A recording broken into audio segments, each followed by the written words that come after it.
soy Jimena Sabater, para ustedes que no nos conocemos, gracias por sumarse. Soy diseñadora industrial y además escritora y parte del equipo de Águila Ediciones. Y acá vamos a hablar un poco de lo que es la autopublicación y conocer algunos tips o puntos así específicos muy propios del área.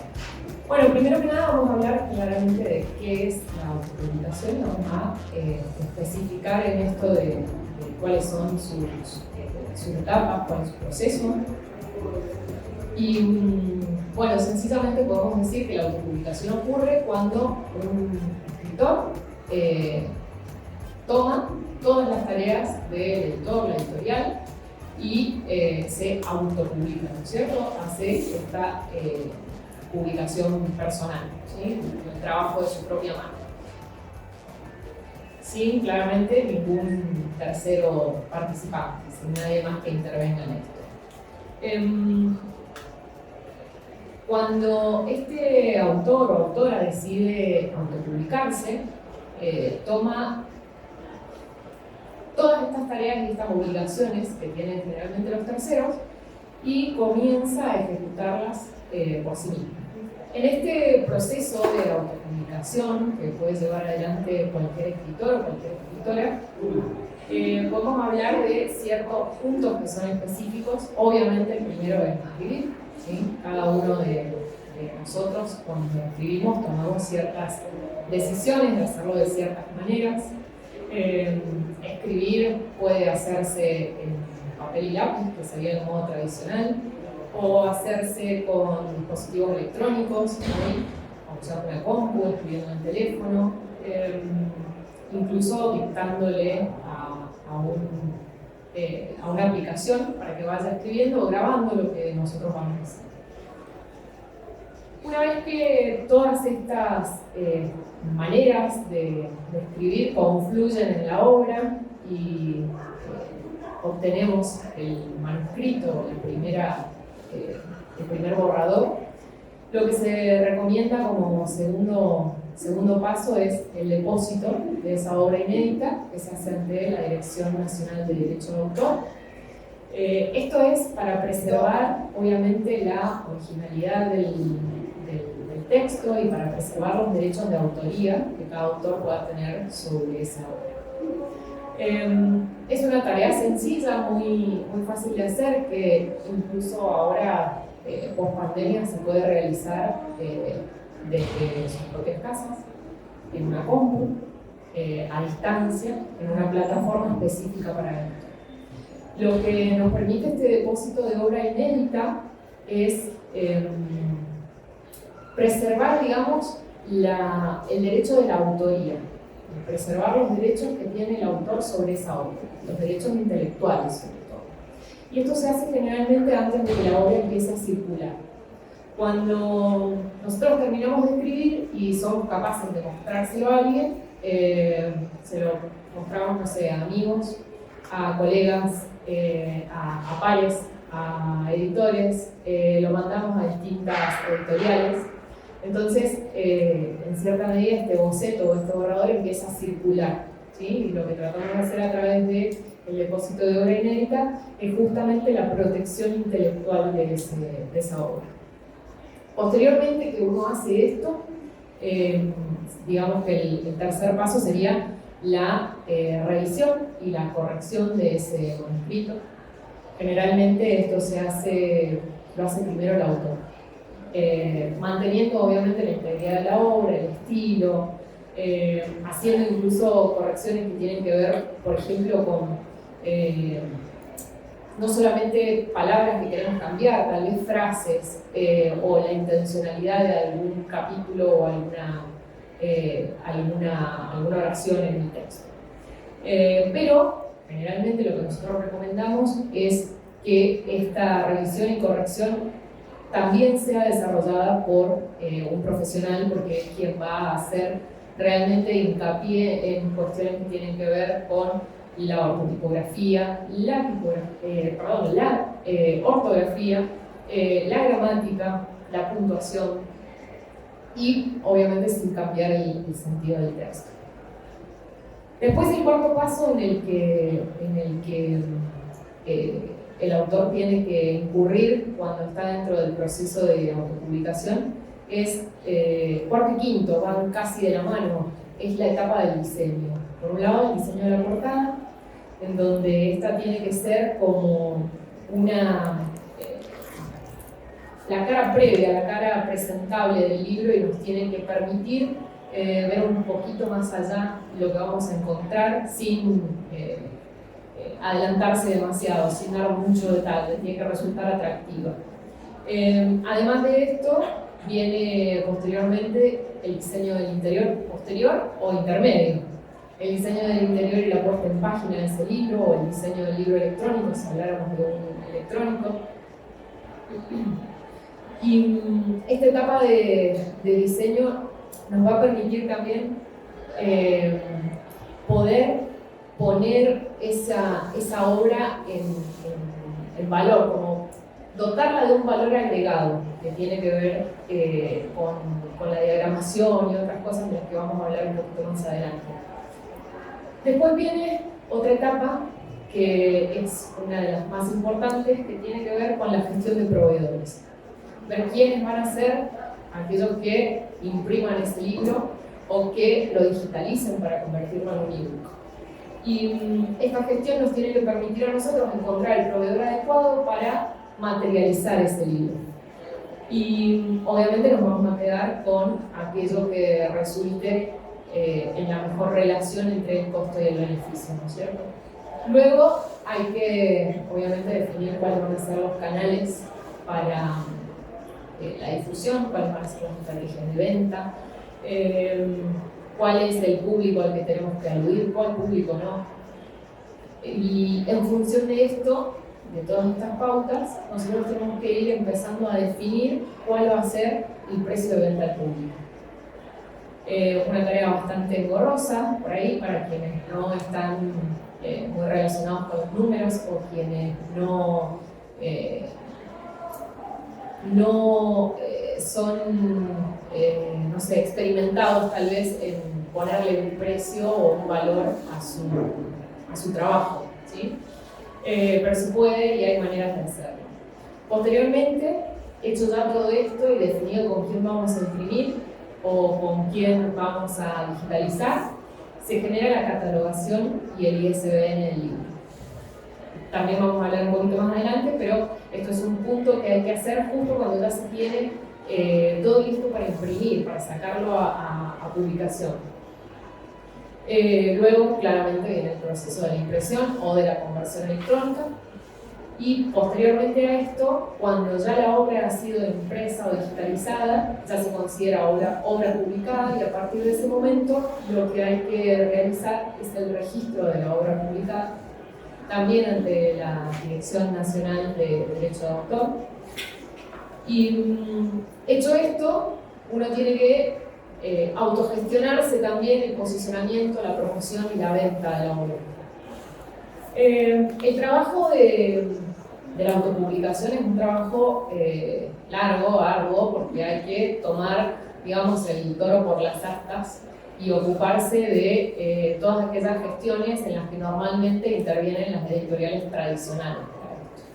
Entonces, podríamos decir nosotros que las diferencias que existen entre la editorial tradicional y la autopublicación es casi una relación de dependencia como la de un empleado con su empleador, en donde el escritor trabaja para esa editorial entregando su trabajo y puede obtener una cierta rentabilidad o pago por esta obra, pero, por ejemplo, las diferencias más grandes ocurren a nivel de derechos intelectuales, ¿sí? En relación a lo que tiene que ver con los derechos intelectuales, podemos hablar de dos partes. Una parte tiene específicamente que ver con el derecho de la autoría y otra tiene que ver específicamente con los derechos comerciales.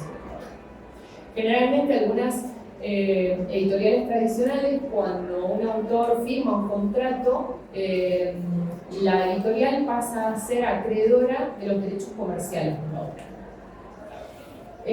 Y en algunos otros casos, También hay una parte de los derechos intelectuales o los derechos de autor que en cierta manera pueden llegar a ser cedidos dependiendo del contrato, en donde la integridad de la obra se ve afectada. Esto quiere decir que hay, por ejemplo, algunos editores o algunas editoriales que terminan recortando, reeditando, quitando capítulos o incluso pidiéndole al autor que escriba algún capítulo extra como para cerrar, como para redondear una idea.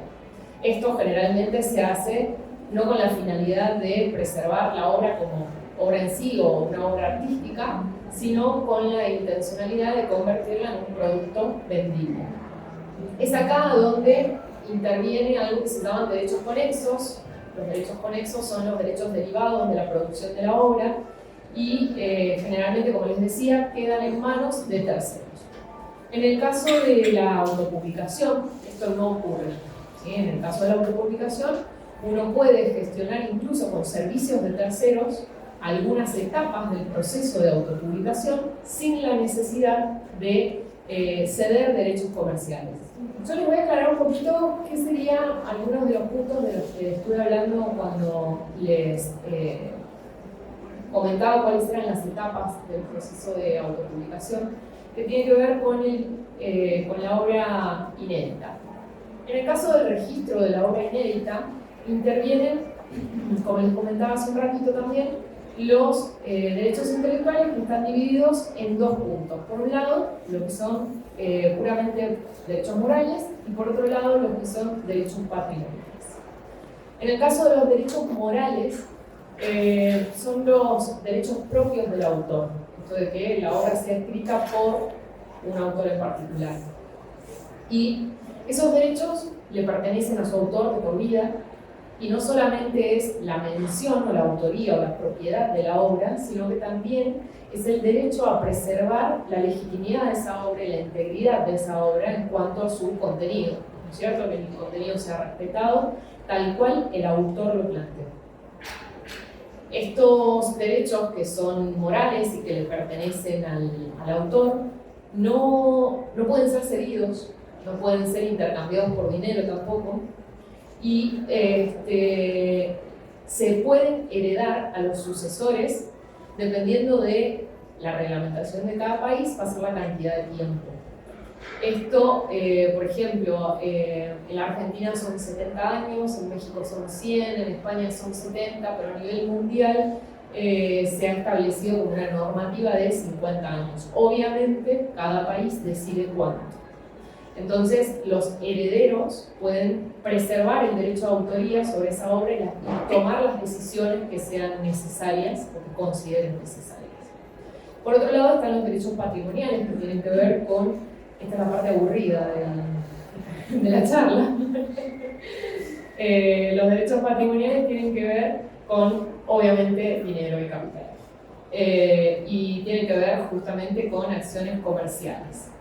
Entonces, como les decía, en el caso de trabajar con una editorial tradicional, esos derechos son cedidos y son intercambiados por dinero, o sea, son vendidos, y posteriormente el editor o la editorial tienen el derecho a reproducir la obra, a distribuirla la obra, a no volverla a reproducir nunca más.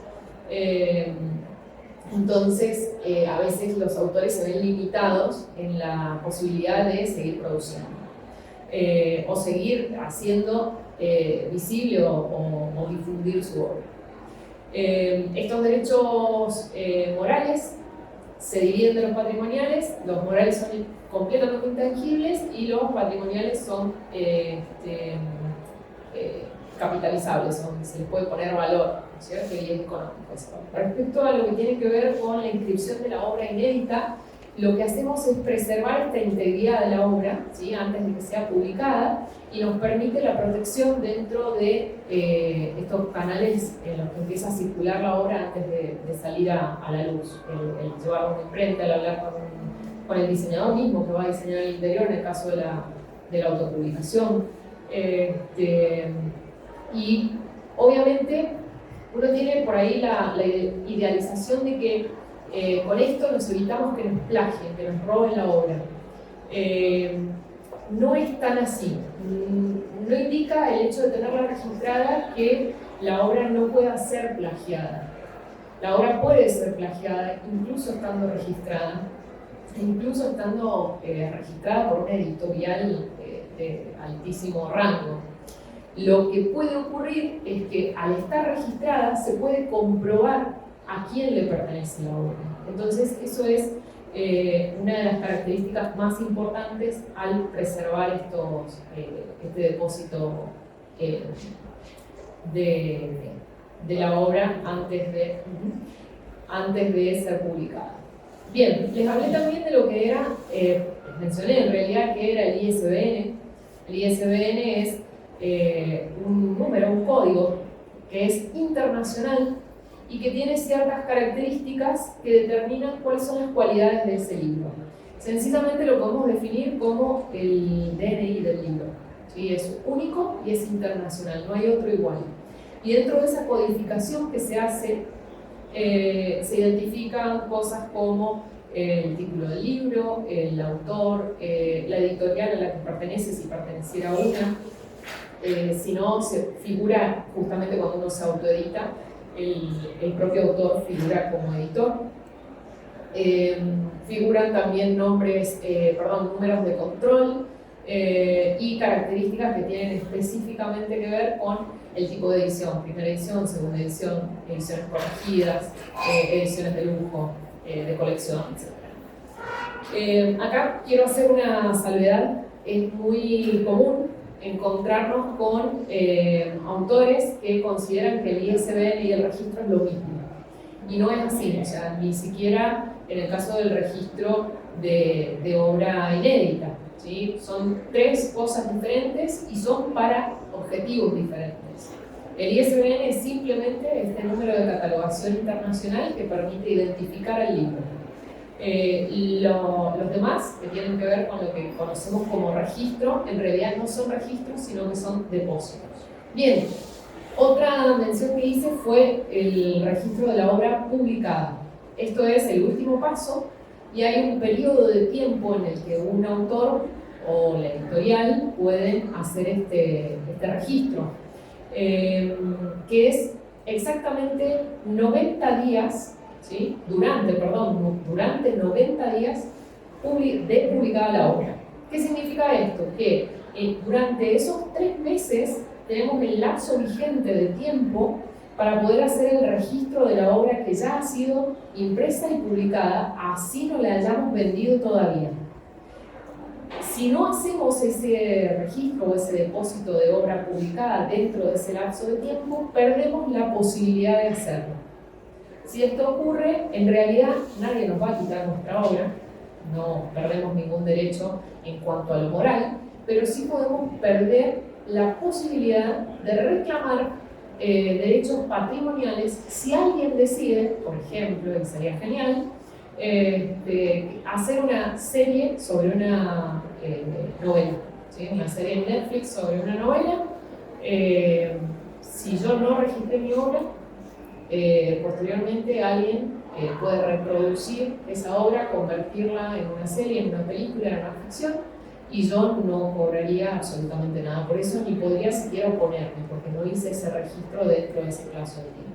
Hasta acá hemos visto un poco de lo que es el proceso de autopublicación, y ahora voy a darle un poco paso a mi colega y socio, Darío Torre, que nos va a contar un poco sobre este pequeño camino que hacen los autores y las autoras respecto a el diseño de los interiores y las portadas, en lo que respecta al diseño editorial. Hola, buenas tardes. Mi nombre es Darío Torre, soy diseñador gráfico.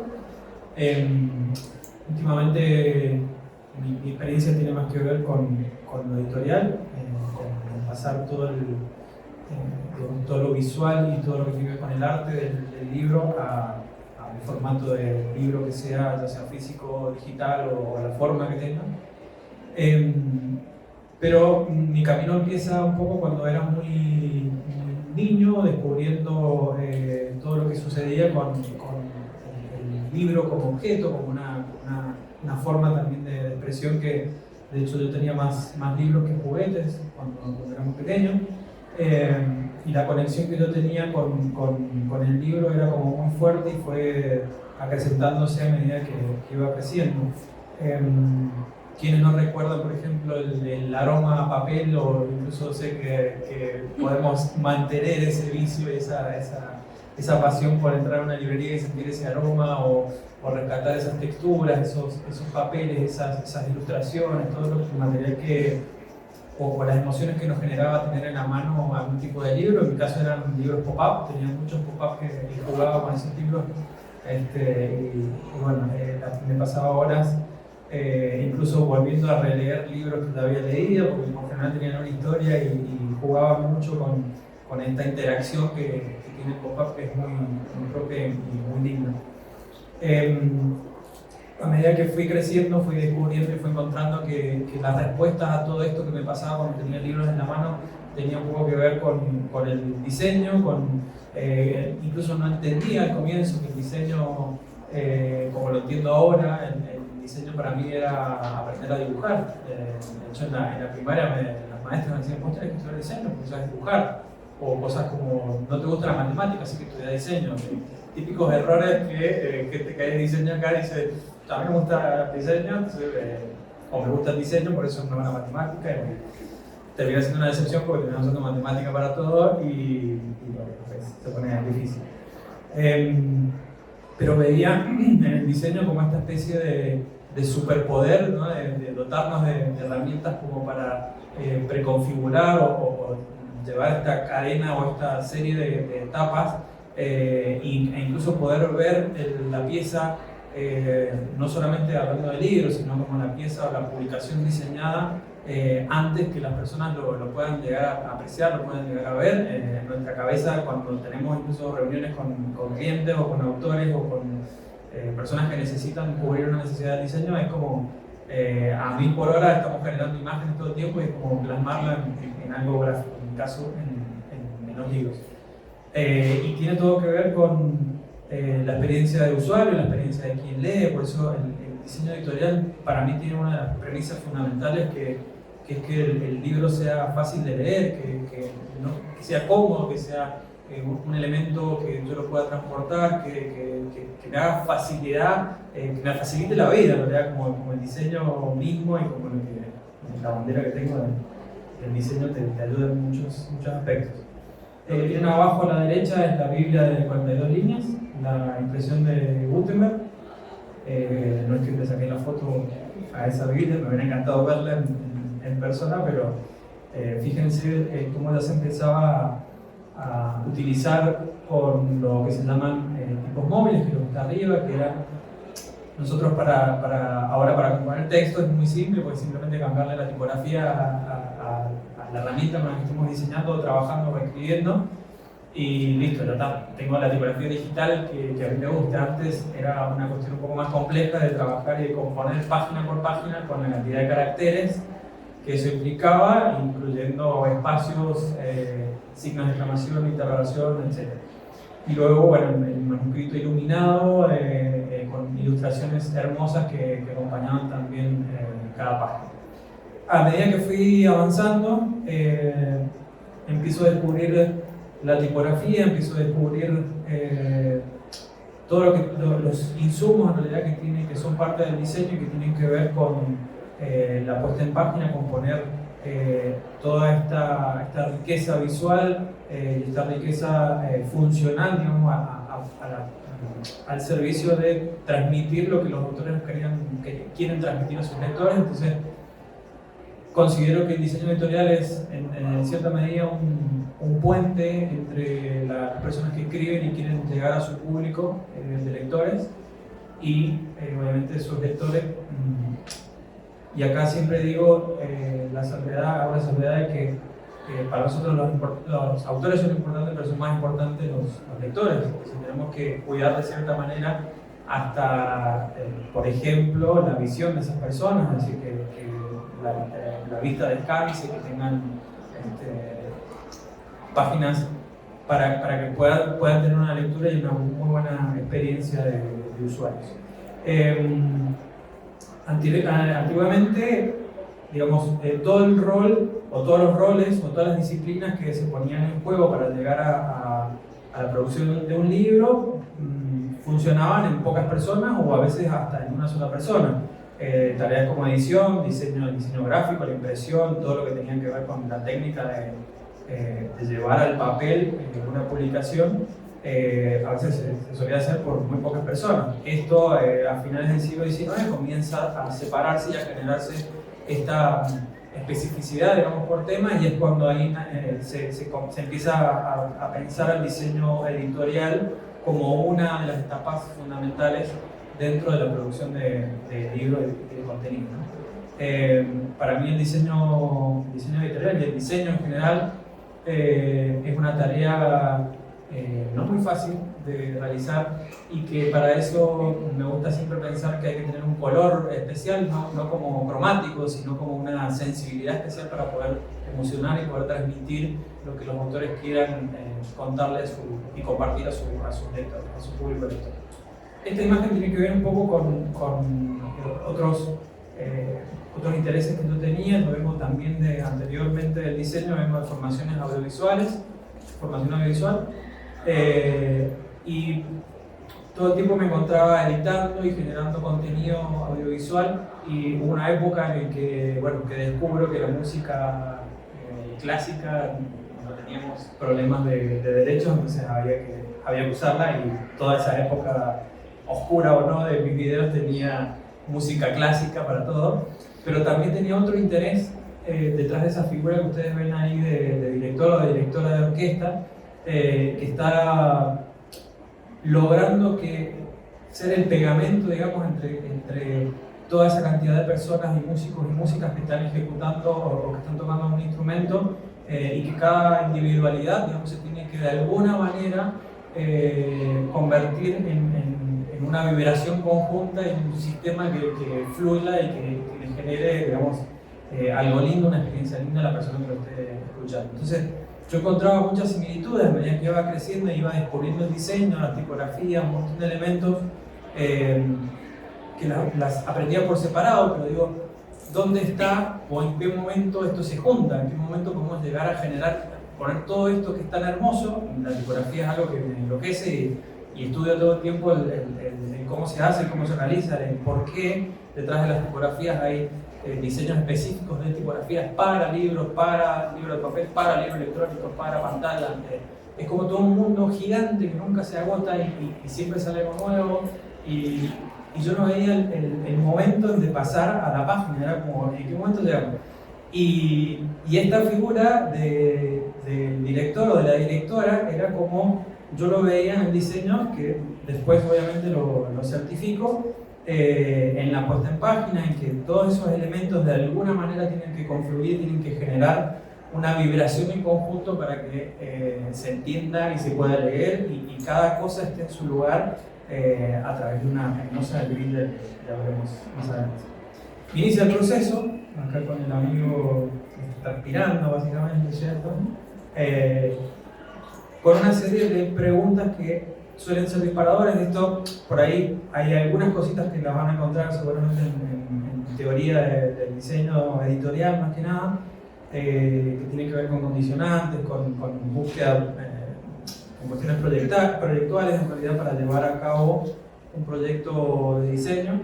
Pero en este caso específico les comparto también algunas cuestiones que tienen que ver con la experiencia de las que hemos atravesado como editorial, y bueno, la idea también es compartirlo con ustedes. Estas preguntas, por ejemplo, como el origen del libro, si es un libro, se trata de un libro de autor, si es una colección editorial, es decir, que tengo que diseñar una colección entera, no que tengo que diseñar simplemente un libro, sino que la complejidad suele ser cuando tengo que ejecutar o tengo que diseñar una colección o varias colecciones al mismo tiempo. Ahí estamos hablando del sistema. Quienes estudian diseño, vayan a estudiar diseño, saben que el sistema es como muy recurrente en este caso. Si estamos hablando de una traducción o de una adaptación a, no sé, a distintos idiomas o culturas, se desprende de una base y se va trabajando en las diferentes etapas de diseño para lograr las distintas adaptaciones, traducciones y demás.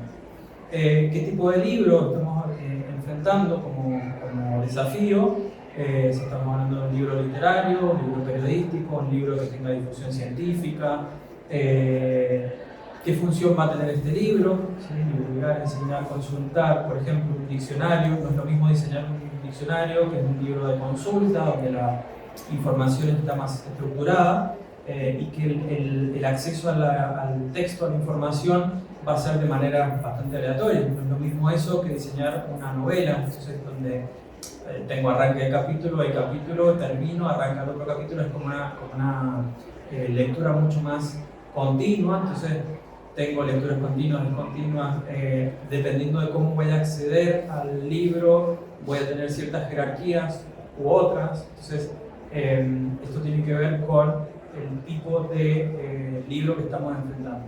Características del contenido, ahí no hay mucho que aclarar, depende del contenido que tenga. Tipos de lectores, altos, bajos, no es la estatura del autor, tiene que ver con qué tanto leen esos lectores. Por ejemplo, no es lo mismo alguien que lee abogacía, libros de abogacía todo el tiempo, o resoluciones y cosas así, a una persona que lee principalmente revistas, como pongo ahí. No es lo mismo una niña de 6 años que una niña de 30, no sería tan niña, pero bueno, igual. Porque también estas decisiones o esta información que yo debería obtener antes de pasar a ensuciarme con el diseño, las manos con el diseño, me van a dar una serie de parámetros y una serie de herramientas para tomar decisiones después. Por ejemplo, con lo que ustedes ven con eso que dice cuerpo al lado, es cuerpo tipográfico, es decir, el tamaño que yo tengo de tipografía. Volviendo a la primera imagen que les mostraba, donde estaba la Biblia y los tipos móviles, anteriormente los cuerpos tipográficos estaban establecidos, ordenados en cajitas, ¿no? de abajo hacia arriba, y ya tenían esos tamaños establecidos, y era mucho más difícil componer un libro en 12 puntos que ahora modificar simplemente un valor y ya está, la cantidad de puntos que sea. Entonces, con esto también la idea del diseño como algo estético y algo de arte decorativo la tiro abajo, porque básicamente es mucho más que eso y es tomar una serie de decisiones que son de fundamento teórico y que tienen que ver con distintas reglas, distintas mediciones, distintas formas de tomar todos esos elementos y de llevarlo a algo concreto para facilitar la lectura, para facilitar, digamos, la experiencia de las personas que leen. El lugar de lectura es algo que también condiciona si va a ser un libro pequeño que lo pueda transportar o si va a ser un libro gigante que solamente lo voy a tener en mi casa para cuando estoy tomando café y no lo voy a llevar en el bondi, pues es una cosa de 25 centímetros que es imposible. Y algo que no suele estar en esta serie de preguntas en el tema editorial, que es el presupuesto. Y en realidad eso es lo primero que debería condicionarme, porque si yo me dispongo a generar ideas que son súper rupturistas y me van a salir súper caro, que voy a utilizar materiales que no se consiguen y que va a estar bastante difícil en Argentina con el papel, todas mis ideas o todo el contenido creativo que yo le pueda dar a ese libro se me cae porque no tenemos presupuesto para ejecutar todo ese libro. Entonces, esto no debería ser un condicionante, el presupuesto, para que el libro sea igual de importante, igual de calidad, digamos, para llegar a esos lectores, la mano de esos lectores. El diseño de la portada, acá un poco un recorrido muy breve de las últimas que hemos hecho, hay muchas más, pero estas son algunas de las portadas de los libros que hemos publicado recientemente y que hemos acompañado a autores. Tenemos de Argentina, tenemos de España, tenemos 2 libros, el primero que está al lado izquierdo, que es el primero de Laura, el verde, que es el que llama mucho la atención, el de Jimena, y el segundo de Laura, lo que dice también. tenemos libros que hemos trabajado, libros propios y libros para otros autores, brindando el servicio editorial.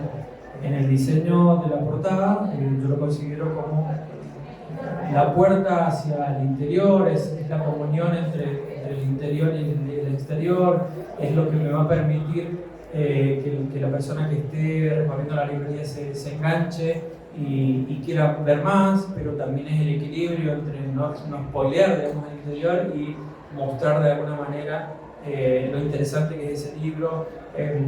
Y hay una analogía que me gusta hacer, que es como esa fachada o esa entrada al castillo, que si realmente es débil y de cimientos débiles, lo que a mí me importa es que se proteja a las personas que viven dentro del castillo, y es como esa barrera o esa puerta, no sé el nombre ahora, de lo que protege el fuerte, digamos, para entrar. Si eso, la fundamentación del diseño no está contemplada y no está expresada a través de la portada, muy probable que pase que me guste más la portada que el interior, o viceversa.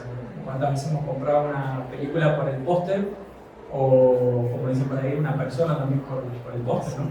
por la portada, y nos terminamos decepcionando después? Acá hay algunas diferencias con el diseño y el maquetado de un libro físico, volviendo al ejemplo que les daba del director de orquesta, ¿no? El director de orquesta, esa trama que ven, esas rayas que ven, eso es una grilla, es una grilla tipográfica, y lo que hace es ordenarme la página. Eso es lo que se ve en un programa de anotación de libros, para que todos los elementos que componen, volviendo un poco a lo primero que les contaba, este sería como un arranque del capítulo 1, donde está los cabezales, digamos, el cabezal de la página, la capitular, la cantidad de líneas que va a contener, los márgenes, son muy importantes los márgenes. Si hablamos de los márgenes que veían en la Biblia, no son los mismos márgenes que vemos en la actualidad con revistas, por ejemplo, o con libros que son de bolsillo o de una impresión más económica. Entonces, esta grilla horizontal y vertical lo que me hace es las veces del director de orquesta con la batuta, ¿no? Como ordenando y organizando todas esas individualidades de personas para que suene algo coherente, algo que se entienda. Entonces, esto corresponde al diseño de libros de papel, ¿sí? Donde el diseño editorial lo que hace es llevar todos estos elementos y juntarlos de alguna manera para que la lectura sea fácil, tenga jerarquías, y yo pueda de alguna manera entender dónde empezar a leer, por dónde ingresar al texto, tener respiros, tener momentos de tensión, incluso generados como si fuese algo audiovisual. Es como me gusta jugar un poco con la trama del libro, casi como si fuese una trama de una película, una trama de algo que estamos viendo y escuchando. Lo mismo que están viendo de lo que veían del anterior, pero en formato digital.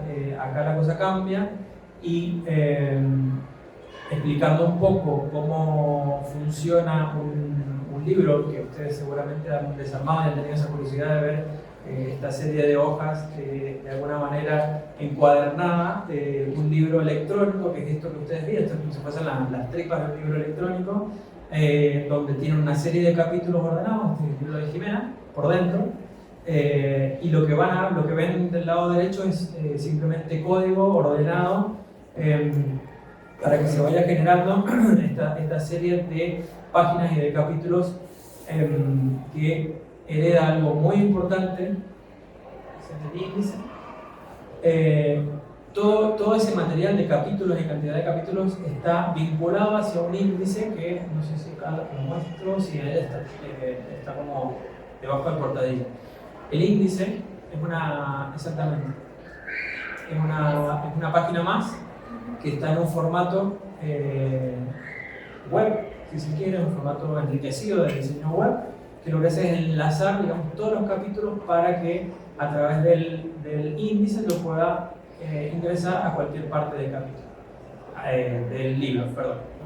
Acá la maquetación es un poco más compleja, pero pensada en que todo lo que yo tengo hacia los costados del libro se va a ordenar de manera vertical, es decir, como si fuese una web, cuando yo tengo la web en escritorio y cuando la tengo en celular. Entonces, los elementos como se agrupaban en la página anterior, en la página del papel, donde todo está en posiciones absolutas, es decir, el capítulo está ahí, la capitular, el texto va a estar siempre ahí, y en el caso del digital todo es relativo a la pantalla que yo tenga, es relativo a si tengo una tableta o si tengo un celular, todo eso se va a adaptar y hereda fundamentalmente algo muy importante del diseño web, que es la facilidad esta de adaptarse a la pantalla que tiene.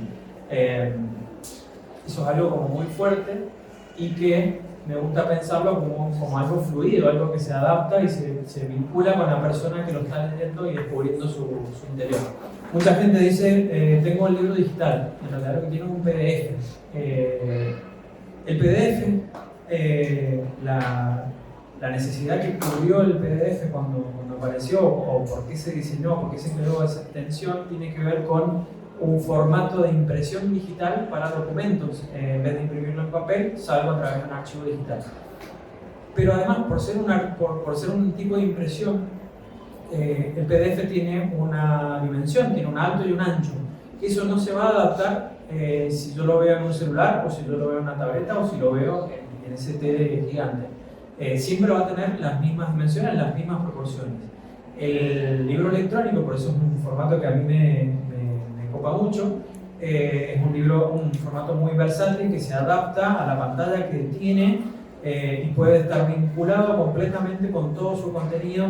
Puede tener material audiovisual que refuerce, puede tener vínculos hacia material externo, y bueno, es algo con lo que yo empecé, digamos, a generar este camino editorial, y me sedujo su versatilidad, y además para quienes comienzan, digamos, en un formato muy económico, porque lo único que tengo es una inversión inicial, y con un solo libro que yo ya obtengo lo puedo colocar en las distintas plataformas mundiales de venta de libros electrónicos.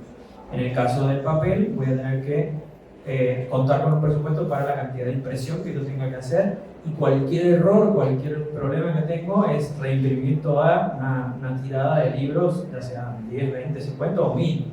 El libro electrónico se puede modificar como cualquier archivo digital y se puede reemplazar en cualquier plataforma, como Amazon, por ejemplo, que seguramente la conocen. Y hay miles más, y hay distribuidores digitales, hay todo el mundo relacionado al libro electrónico. Y como para cerrar esta frase que para mí es como mantra, el diseño editorial debe ser invisible, porque yo creo que si bien quienes estudiamos diseño pensábamos, o yo por lo menos pensaba que iba a ser un artista, un rocker o un personaje que nada que ver, y bueno, como el no estudié porque no tiene matemática, o si tiene, o bueno, eran como expectativa versus realidad, esos memes que andan por ahí.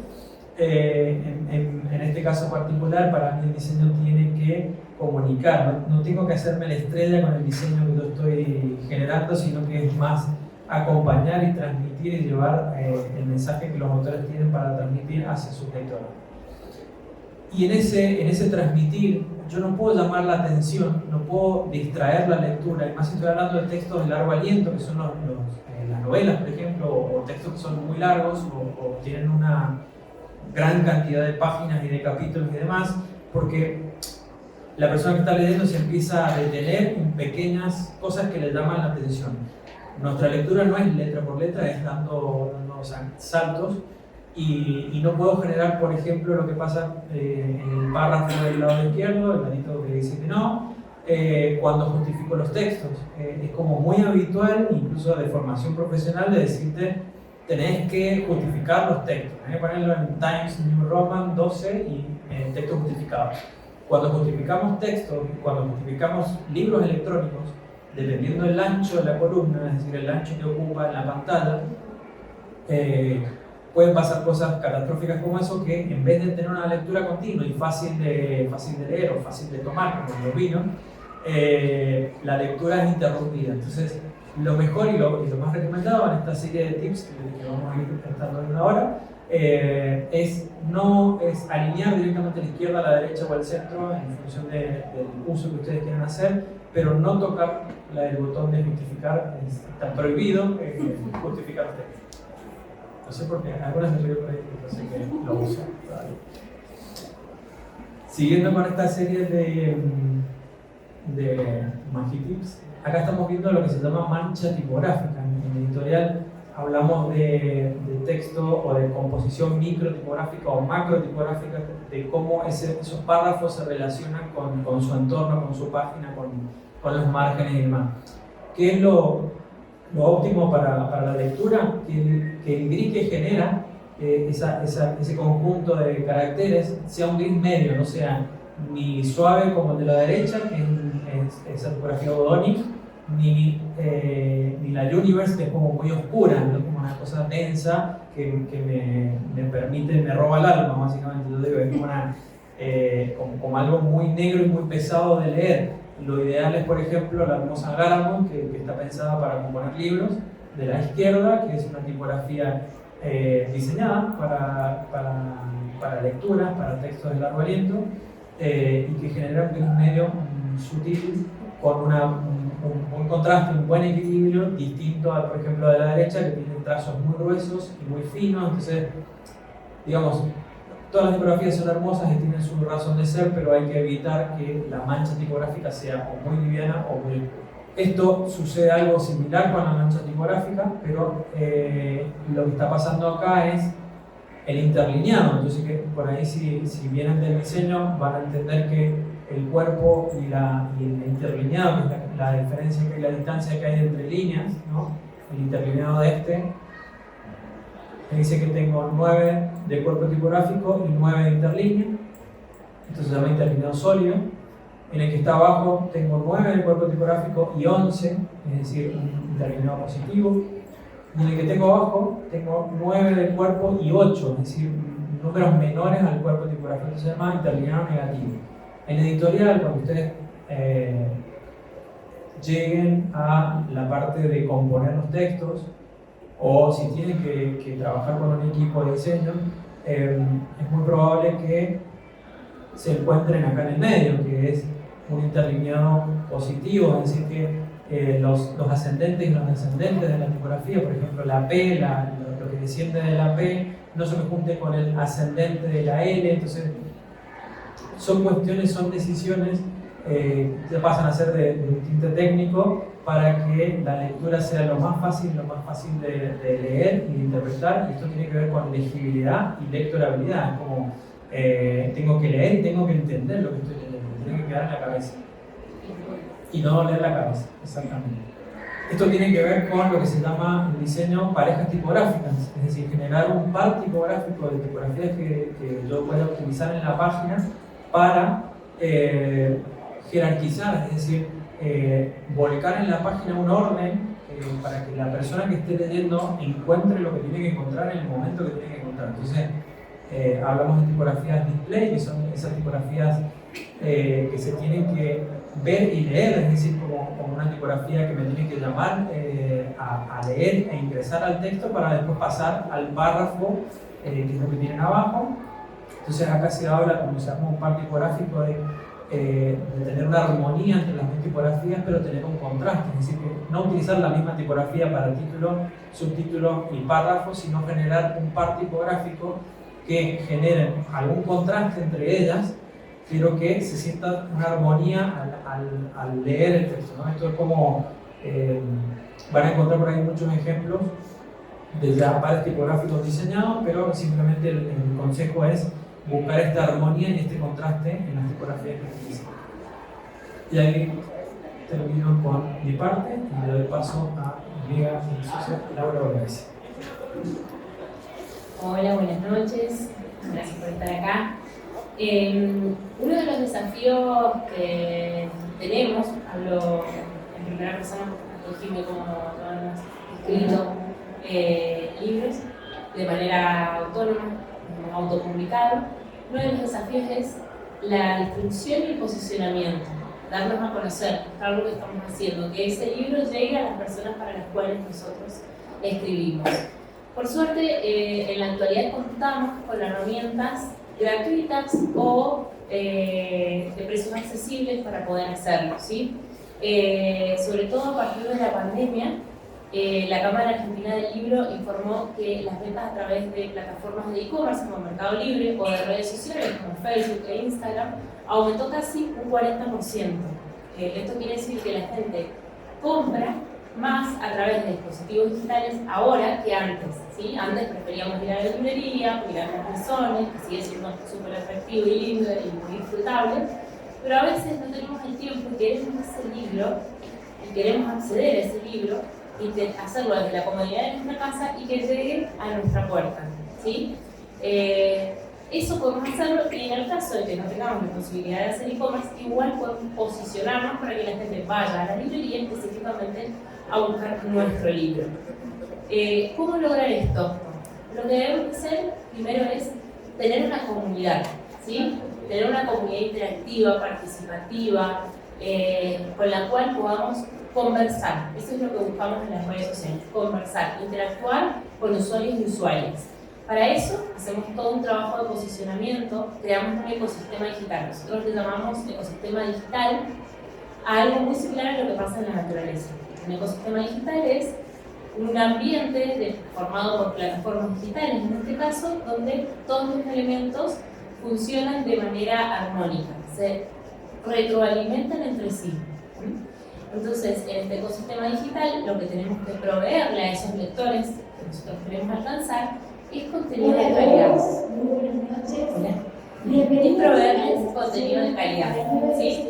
Este contenido de calidad quiere decir, no tengo que estar todo el tiempo vendiendo un libro, compra mi libro, compra mi libro, compra mi libro, que sería un spam, básicamente, sino también ofrecer contenido que a los lectores les pueda interesar.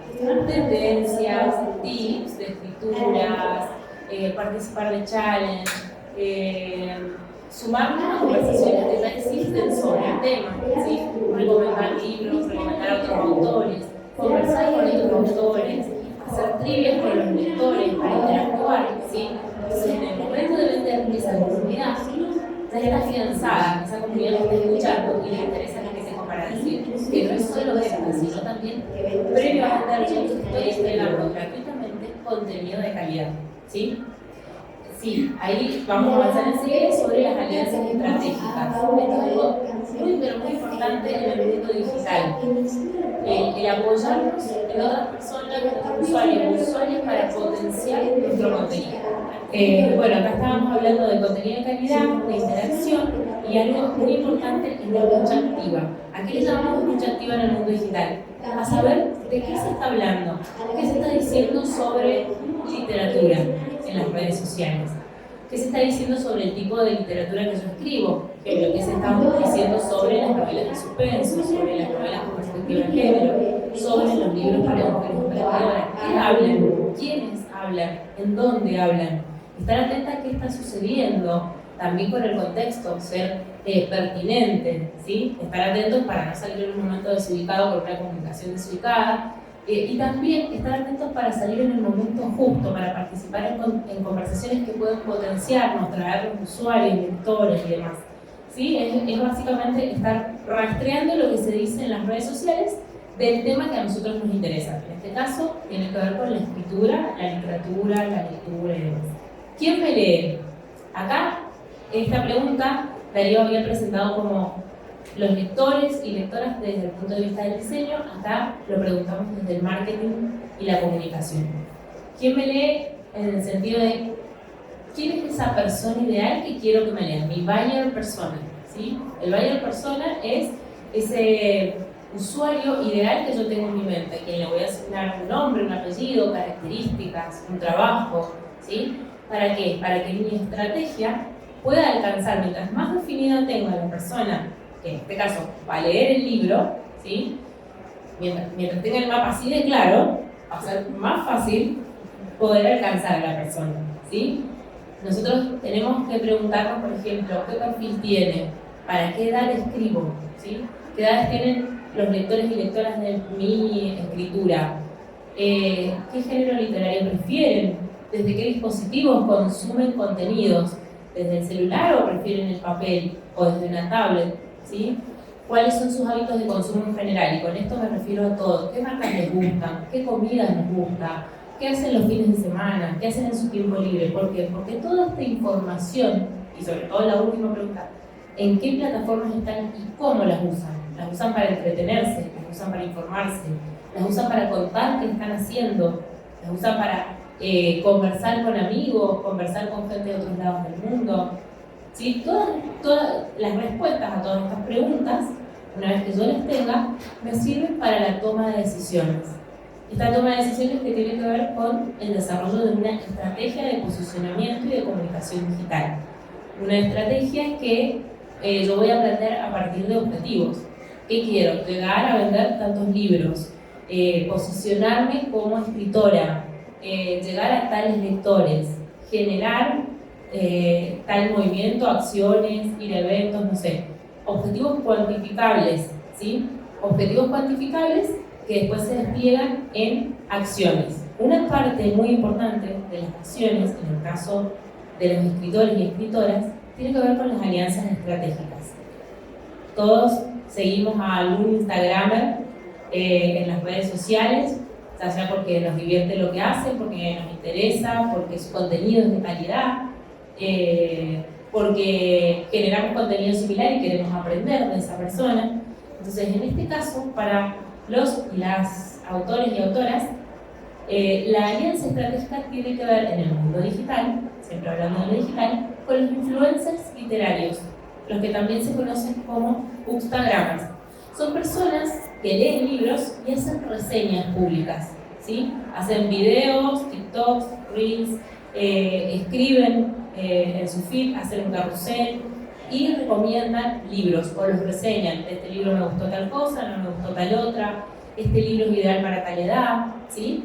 Es una comunidad muy activa y si ustedes buscan simplemente por la palabra bookstagrammer van a ver que hay un montón y con muchos perfiles. ¿Qué es lo importante acá? Que cuando vamos a elegir un bookstagrammer para enviarle nuestro libro y pedirle que haga una reseña, revisemos primero que tenga el estilo que nosotros queremos darle, que lea el tipo de libro que yo escribo, ¿sí? Porque a veces son muy específicos, entonces los libros que leen quizás no tengan que ver con lo que yo escribo. Entonces buscar primero que sea en coherencia con lo que yo estoy proponiéndole. Segundo, que tenga muchos seguidores. ¿Por qué? A mí me sirve que haga una reseña, que la comente y la vea mucha gente. Y lo más importante es que si consigo, ya voy a hacer una salvedad. Ojo, que hay bookstagrammers que cobran. Si podemos abonarlo, genial. Si no, hacer una alianza estratégica en la que le regalamos el material, le regalamos el ebook, le regalamos el libro y le pedimos que haga una especie de colaboración, ¿sí? Que nos haga gratuitamente, nos haga la gamba, básicamente, la reseña. Lo que sí tenemos que tener en cuenta es que cuando conseguimos que alguien haga una reseña, la gente va a empezar a preguntar, ¿dónde consigo el libro? Quiero leer el libro, ¿cómo accedo a ese libro? Tenemos que tener capacidad de responder a eso, ¿sí? Y darle fácil acceso al libro a las personas que están siguiendo ese bookstagram. Entonces, si es un ebook, poner el link, dar toda la información y que sea en 2 clics, ya sea que lo pueden comprar físico y se lo enviamos, o que sea un ebook y se lo puedan descargar, que sea en muy pocos clics, para evitar que suceda esto que nosotros conocemos como abandono del carrito. Si les pedimos que hagan muchos pasos, que se registren, que nos dejen sus datos y demás, lo que va a suceder es que las personas a mitad de la compra se van a cansar y van a dejar. Entonces, si nosotros logramos que haya una reseña masiva, tenemos que tener capacidad de entregar masivamente libros, ¿sí? De enviarle a todas esas personas que quieren leer el libro en tiempo y forma el producto. Eso es importante saber.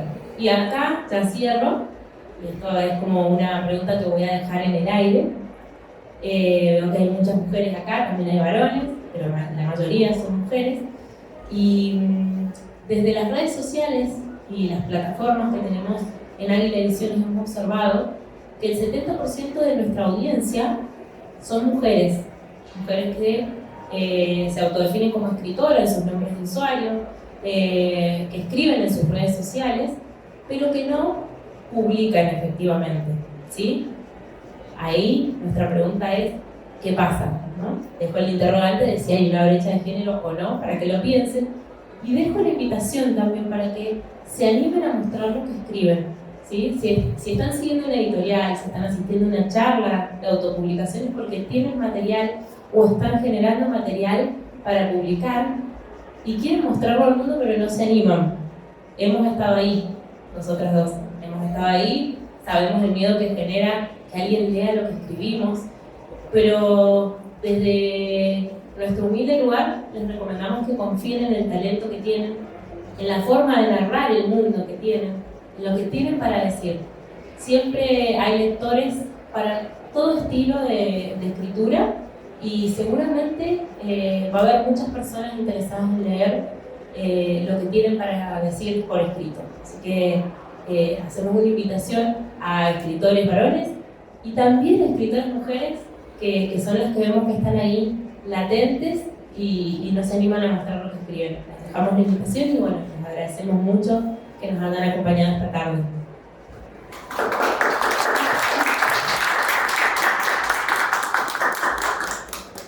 Ahí se apagó. ¿Hay alguna pregunta? Se compra todo muerto. ¿Hay alguna pregunta? ¿Alguna pregunta? Sí. Yo que llegué al último, ¿se puede escribir un libro tipo misterio como el de Agatha Christie, que es un crimen, pero versión mendocina, digamos, con todo autóctono? Por supuesto que sí, sí. De hecho, yo escribo suspenso, soy mendocina. No sé si como Agatha Christie, pero sí policial. Es suspenso y policial, así que...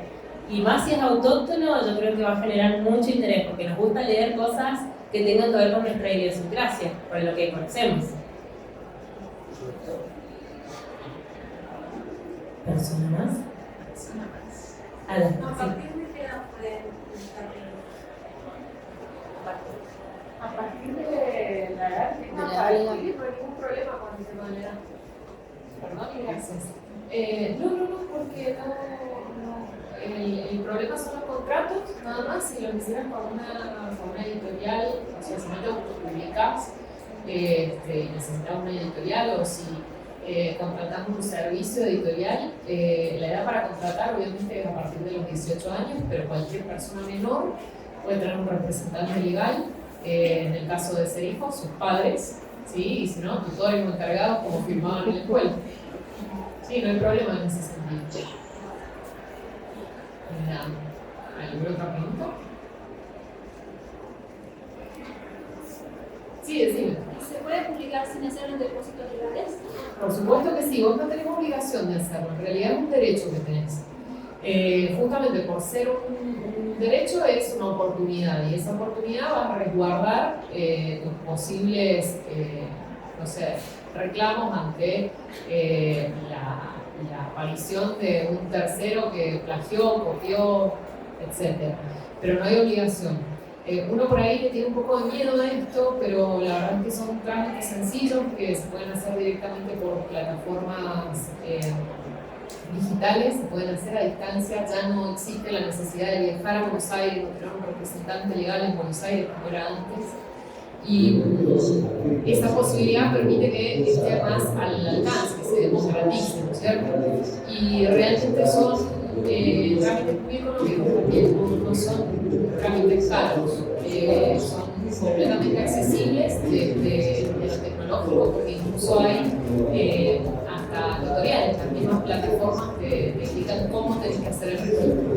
Y siempre hay canales de consulta si tuvieras que consultar algo y responden certera y rápidamente. Pero no corres, a ver, representa una ventaja el tener el registro hecho ante cualquier reclamo que puedas hacer. Pero si no, no hay ningún problema, no tenés la obligación. ¿Alguna otra consulta?